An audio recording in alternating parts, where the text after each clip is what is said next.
औज़ुबिल्लाहि मिनश्शैतानिर्रजीम बिस्मिल्लाहिर्रहमानिर्रहीम। अस्सलाम वालेकुम स्टूडेंट्स। आज हमने चैप्टर नंबर 7 का स्टार्ट करना है।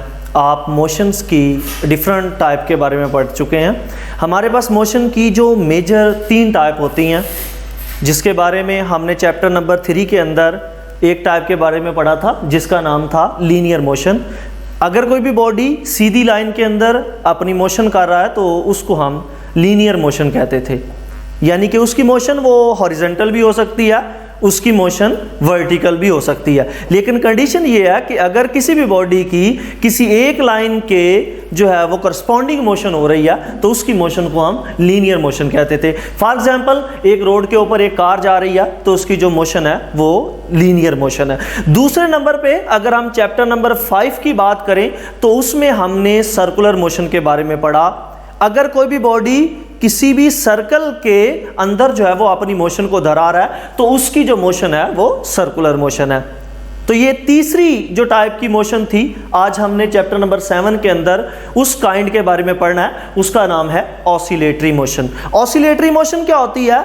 अगर कोई भी बॉडी अपनी मोशन को किसी एक पॉइंट के गिर्द दोहरा रहा हो, अपने एक पॉइंट के गिर्द जो है वो अपनी मोशन को जो है वो दोहरा रहा हो, रिपीट कर रहा हो, तो उसकी जो मोशन होती है उसको हम ऑसिलेटरी मोशन कहते हैं। और ऑसिलेटरी मोशन को हम वाइब्रेटरी मोशन का भी नाम देते हैं। तो इस तरह मोशन की जो मेजर बेसिक 3 टाइप्स होती हैं, लीनियर मोशन, सर्कुलर मोशन और ऑसिलेटरी मोशन। और एक बात आपने याद रखनी है कि जो सर्कुलर मोशन होती है ये कभी भी ऑसिलेटरी मोशन नहीं हो सकती। ऑसिलेटरी मोशन के अंदर ये कंडीशन है कि बॉडी का अपने एक फिक्स्ड पॉइंट के गिर्द एक लाइन के अंदर जो है वो मूव करना।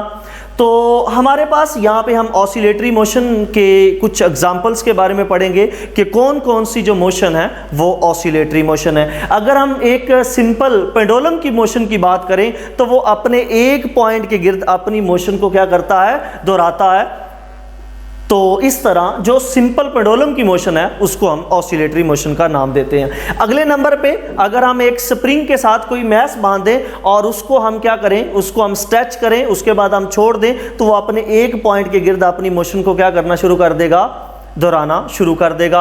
एक पॉइंट के गिर्द टू एंड फ्रो करना स्टार्ट कर देगा। तो एक स्प्रिंग के साथ अगर आपने कोई मैस बांधा हुआ है तो उसकी मोशन भी ऑसिलेटरी मोशन होती है। अगले नंबर पे अगर हम किसी भी बाउल की बात करें, उसके अंदर आपने एक स्टील बॉल जो है वो रखी हुई है, उसको एक साइड से आप छोड़ेंगे तो उसके अंदर क्या करना शुरू कर देगी? वो टू एंड फ्रो स्टार्ट कर देगी। तो उसकी जो मोशन होती है वो भी हमारे पास ऑसिलेटरी मोशन होती है। इसके अलावा आपके पास एक स्टील का स्केल है, उसको आप एक तरफ स्ट्रेच करके छोड़ेंगे तो वो भी वाइब्रेट करना शुरू कर देगा, उसकी मोशन भी ऑसिलेटरी मोशन होती है। इसके अलावा अगर हम ट्यूनिंग फोक की जो एग्जांपल लें, उसकी जो मोशन होती है वो भी जो है वो ऑसिलेटरी मोशन की एग्जांपल होती है।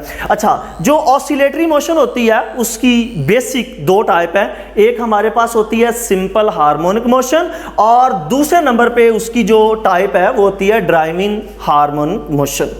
तो सिंपल जो हमारे पास ऑसिलेटरी मोशन है उसकी अगर हम पहली टाइप की सिंपल हार्मोनिक मोशन की बात करें, हम ये पढ़ेंगे कि सिंपल हार्मोनिक मोशन क्या होती है, कि कौन सी oscillatory motion simple harmonic motion होती है और कौन सी ऑसिलेटरी मोशन ड्राइविंग हार्मोनिक जो है वो ऑसिलेशन होती है या ड्राइवन हार्मोनिक मोशन होती है।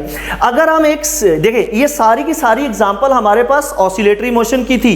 हो सकता है इनमें जो है वो सिंपल हार्मोनिक मोशन भी हो और ड्राइवन हार्मोनिक मोशन भी हो। तो हम इनके ऑसिलेटरी मोशन की जो एग्जांपल्स हैं इनको दोनों को हम सेपरेट कर देंगे। इनमें ड्राइवन हार्मोनिक मोशन कौन सी होती है और सिंपल हार्मोनिक मोशन कौन सी होती है। अगर हम इनकी एग्जांपल की बात करें, अगर हमारे पास कोई भी पेंडुलम है, उसके साथ आपने कोई भी मैस बांधा हुआ है एक स्ट्रिंग के साथ, अगर आप उसको छोड़ देंगे तो अगर हम एक बात आपने याद रखनी है बच्चे कि जो सिंपल हार्मोनिक मोशन होती है ये आइडियल केस के अंदर होती है, ये आइडियल मोशन होती है। रियल केस के अंदर 100% ये जो है वो पॉसिबल नहीं होता। जब आप इसको सिंपल पेंडुलम है हमारे पास एक, अगर हम उसको खींच के छोड़ देंगे तो वो एक पॉइंट के गिर्द वाइब्रेट करना शुरू कर देगा। और ये ऑसिलेटरी मोशन तो है, लेकिन जो सिंपल पेंडुलम की मोशन है वो ऑसिलेटरी के मोशन के साथ साथ सिंपल हार्मोनिक मोशन भी है। अब सिंपल हार्मोनिक मोशन के लिए एक कंडीशन है कि अगर आप एक दफ़ा उसके ऊपर फोर्स लगा के उसको छोड़ दें तो वो उसके बाद अपने मीन पॉइंट के गिर्द जो है वो हमेशा के लिए टू एंड फ्रो मोशन करता रहे, तो उसकी जो मोशन होती है वो सिंपल हार्मोनिक मोशन होती है। अब ड्राइवन हार्मोनिक मोशन की अगर हम एग्जांपल लें, एक बच्चे है उन्होंने क्या किया हुआ है, एक जो है वो किसी भी पॉइंट जो है वो उनके पास एक झूला है, उसके ऊपर एक बंदा बैठा हुआ है और उसको अगर आपने झूले देने हैं तो हर दफ़ा आपको उसके ऊपर फोर्स लगाना पड़ेगी, दोबारा वापस आता है फिर आपको उसके ऊपर फोर्स लगाना पड़ेगी, वापस आ रहा है फिर आपको उसके ऊपर फोर्स लगाना पड़ती है। तो ड्राइवन हार्मोनिक मोशन ऐसी मोशन होती है जिसके अंदर आपको उसके ऊपर हर दफ़ा मीन पोजीशन के सराउंडिंग मूव करवाने के लिए उसके ऊपर फोर्स लगाना पड़े। तो यहाँ पे आपने देखा था एक दफ़ा आपने फोर्स लगा दी तो वो फ्रीली मूव करना शुरू कर दिया, लेकिन यहाँ पे अगर आप मूव करवाना चाहते हैं तो उसके ऊपर हर दफ़ा क्या करवाना पड़ेगी, आपको हर दफ़ा उसके ऊपर फोर्स लगाना पड़ेगी। अगर हम एक जो फैक्ट्री है उसका जो फर्श है उसके अंदर अगर मशीनरी चल रही है तो जब तक जनरेटर या मशीनरी चलती है तब तक जो फर्श है वो वाइब्रेट करता है, तो वो ड्राइवन हार्मोनिक मोशन की एग्जाम्पल है। वाइब्रेटरी मोशन तो है लेकिन ड्राइवन हार्मोनिक जो है वो मोशन है। अगर हम बात करें, आपके घरों में वूफर होते हैं, आप उसको ऑन कर लेते हैं, जब तक वो चलता रहता है तब तक जो फर्श है वो वाइब्रेट करता रहता है, जैसे स्टॉप करते हैं वो भी स्टॉप हो जाता है। लेकिन अगर हम पेंडुलम की बात करें या हम स्प्रिंग से बांधे हुए उस मैस की बात करें, उसको एक दफ़ा स्ट्रेच करके छोड़ देंगे तो वो मूव करता रहता है। तो हमारे पास जो सिंपल हार्मोनिक मोशन होती है उसको हम फ्री ऑसिलेशन भी कहते हैं, जो ड्राइवन हार्मोनिक मोशन होती है उसको हम फोर्स जो है वो ऑसिलेशन भी कहते हैं। अच्छा, अगले नंबर पे हम उनमें से हमने दो पढ़ा, सिंपल हार्मोनिक मोशन और ड्राइवन हार्मोनिक मोशन, उसमें से आज हम सिंपल हार्मोनिक मोशन के बारे में पढ़ते हैं कि सिंपल हार्मोनिक मोशन क्या होती है। तो सिंपल हार्मोनिक मोशन, एक तो बात आपने क्लियर कर ली कि ये ऑसिलेटरी मोशन ही है। दूसरे नंबर पे जो हमारे पास ये जो special type of the vibratory motion होती है, in which acceleration is directly proportional to the displacement and the direction of the displacement is always toward the mean position.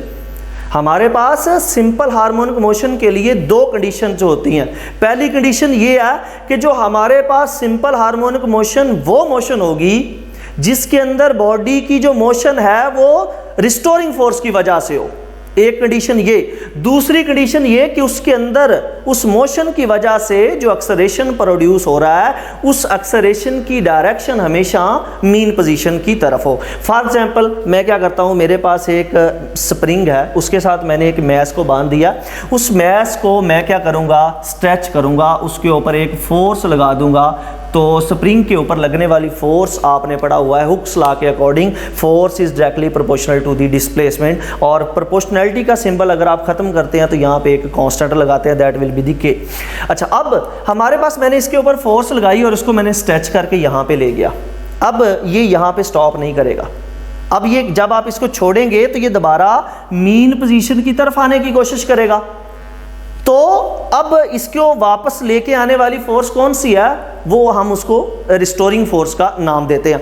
अब रिस्टोरिंग फोर्स और जो आपने अप्लाइड फोर्स की बात की, ये दोनों मैग्नीट्यूड में बराबर होती हैं, लेकिन जो डायरेक्शन है दोनों की क्या होती है, ऑपोजिट होती है।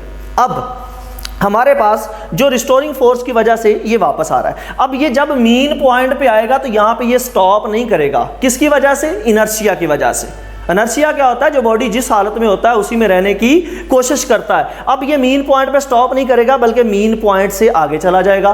किसकी वजह से, इनर्शिया की वजह से। अब इनर्शिया यहाँ पे कौन सी चीज प्रोवाइड कर रही है, इस स्प्रिंग के साथ जो बांधा हुआ मैस इसको इनर्शिया प्रोवाइड कर रहा है। अब ये क्या करेगा, इस दो पॉइंट के गिर्द मीन पॉइंट के सराउंडिंग अपनी जो मोशन को क्या करना शुरू कर देगा, रिपीट करना शुरू कर देगा। अब जैसे जैसे ये मीन पॉइंट की तरफ आएगा उसकी वेलोसिटी इंक्रीज होती जाएगी। जैसे ही मीन पॉइंट से क्रॉस करेगा वेलोसिटी कम होना शुरू हो जाएगी, एक्सट्रीम पॉइंट पे जीरो हो जाएगी, फिर ये वापस आना शुरू हो जाएगा। तो ये to and fro motion start कर दी।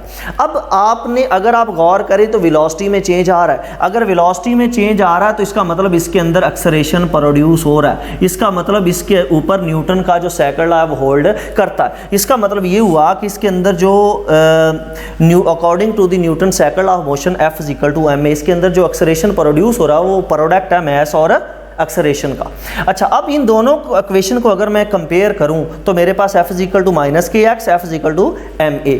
अब दोनों को कंपेयर किया तो ma is equal to minus k x, यहाँ से अगर मैं a को निकालूं तो ये m जाके उधर डिवाइड कर दिया। एक स्प्रिंग के लिए जो कॉन्स्ट k की वैल्यू होती है वो कांस्टेंट होती है, ये स्प्रिंग कांस्टेंट है, और मैस उसके साथ जो बांधा हुआ आपने वो भी कांस्टेंट है, तो दोनों कांस्टेंट है, तो इसको मैंने कांस्टेंट कर दिया। जब कांस्टेंट को खत्म करते हैं तो प्रोपोर्शनैलिटी का सिंबल लगाते हैं। तो यहाँ पे क्या हमें पता चला कि जो सिंपल हार्मोनिक मोशन की एक कंडीशन पड़ी थी, जो एक्सेलरेशन है वो डिस्प्लेसमेंट के डायरेक्टली प्रोपोर्शनल है और उसकी जो डायरेक्शन है वो हमेशा मीन पोजीशन की तरफ है। तो यहाँ से हमें ये बात पता चली कि जो स्प्रिंग के साथ बांधा हुआ मैस है, यानी मैस स्प्रिंग सिस्टम, उसके अंदर जो एक्सेलरेशन पैदा हो रहा है या इसकी जो मोशन है वो भी सिंपल हार्मोनिक मोशन है। क्यों? क्योंकि इसमें वो कंडीशन इसने सेटिस्फाई कर दी कि इसके अंदर जो एक्सेलरेशन पैदा हुआ है वो भी डायरेक्टली प्रोपोर्शनल है डिस्प्लेसमेंट के। और इंपॉर्टेंट बात क्या है कि जो सिंपल हार्मोनिक मोशन के अंदर एक्सेलरेशन हमेशा डिस्प्लेसमेंट के ऑपोजिट होता है। अगर डिस्प्लेसमेंट पॉजिटिव हो रहा है तो एक्सेलरेशन नेगेटिव, अगर डिस्प्लेसमेंट नेगेटिव हो रहा है तो हमारे पास जो एक्सेलरेशन है वो पॉजिटिव होगा। हमेशा एक्सेलरेशन जो डिस्प्लेसमेंट के ऑपोजिट होता है। तो इसको समझने के लिए हम यहाँ पे एक ग्राफ बना लेते हैं। देखिए, सबसे पहले अगर मैं बात करूँ यहाँ पे कि आपने इसके ऊपर फोर्स लगाई तो आपने इसका डिस्प्लेसमेंट इंक्रीज किया। जब आप इसका डिस्प्लेसमेंट इंक्रीज करते हैं तो एक्सेलरेशन क्या होता है? नेगेटिव होता है। इस ग्राफ को समझें, यहाँ पे मैंने कह दिया ये पॉजिटिव डिस्प्लेसमेंट, नेगेटिव, ये हमारे पास पॉजिटिव, ये हमारे पास negative acceleration, that will be the positive acceleration. अगर मैं इसके ऊपर फोर्स लगाता हूँ, देखें पहले केस के अंदर जब मैं फोर्स लगाता हूँ ये मीन पोजीशन है, जब ये हमारे पास पॉजिटिव मैक्सिमम, ये मेरे पास नेगेटिव मैक्सिमम, ये मेरे पास मीन पोजीशन। जब मैं इसके ऊपर फोर्स लगाता हूँ तो इसके अंदर जो डिस्प्लेसमेंट आता है वो पॉजिटिव आता है और एक्सेलरेशन क्या होगा? नेगेटिव होगा। जब एक्सेलरेशन नेगेटिव और डिस्प्लेसमेंट हमारे पास क्या होगा? पॉजिटिव होगा। अगर मैं यहाँ पे देखूँ हमारे पास एक्सेलरेशन नेगेटिव, डिस्प्लेसमेंट पॉजिटिव, तो हमारे पास ये स्ट्रेट लाइन, ये ग्राफ बन गया। अगर मैं रिस्टोरिंग फोर्स की वजह से वो वापस आता, अगर इस केस के अंदर देखें तो हमारे पास एक्सेलरेशन डिस्प्लेसमेंट नेगेटिव और एक्सेलरेशन क्या होगा? पॉजिटिव होगा। तो अगर यहाँ पे अगर सेकंड कोऑर्डिनेट की अगर बात करें तो इसके अंदर एक डिस्प्लेसमेंट नेगेटिव, एक्सेलरेशन पॉजिटिव, तो यहाँ पे भी क्या होगी? इसकी स्ट्रेट लाइन होगी। तो यहाँ से आपको पता चला कि हमारे पास सिंपल हार्मोनिक मोशन के अंदर जो ग्राफ होता है वो आपने देख लिया कि वो हमारे पास स्ट्रेट लाइन बनी। वो दोनों सूरतों में स्ट्रेट लाइन है, चाहे आपका डिस्प्लेसमेंट जो है वो पॉजिटिव हो रहा है या नेगेटिव हो रहा है। तो यहाँ से आज हमने क्या सीखा? हमने ऑसिलेटरी जो मोशन है वो पढ़ा क्या होती हैं, और ऑसिलेटरी मोशन की हमने दो टाइप पढ़ी। कौन कौन सी है? उनमें से हमने एक टाइप, जिसका हमने दो टाइप थी, सिंपल हार्मोनिक मोशन और ड्राइवन हार्मोनिक मोशन। तो सिंपल हार्मोनिक मोशन को थोड़ा सा एक्सप्लेन किया कि सिंपल हर oscillatory motion simple harmonic motion नहीं होती। सिर्फ वो oscillatory motion simple harmonic motion है जिसके अंदर जो एक्सेलरेशन है जो प्रोड्यूस हो रहा है किसी भी बॉडी के अंदर, वो डिस्प्लेसमेंट के डायरेक्टली प्रोपोर्शनल होने के साथ साथ उस एक्सेलरेशन की डायरेक्शन जो उसकी हमेशा मीन पोजीशन की तरफ हो। और दूसरी बात ये कि जो हमारे पास मोशन है वो रिस्टोरिंग फोर्स की वजह से हो। तो बच्चे, उम्मीद है कि आपको ये लेक्चर समझ आ गया होगा। कल हम नए लेक्चर के साथ जो है वो हाज़िर होंगे। तब तक के लिए अल्लाह हाफिज़।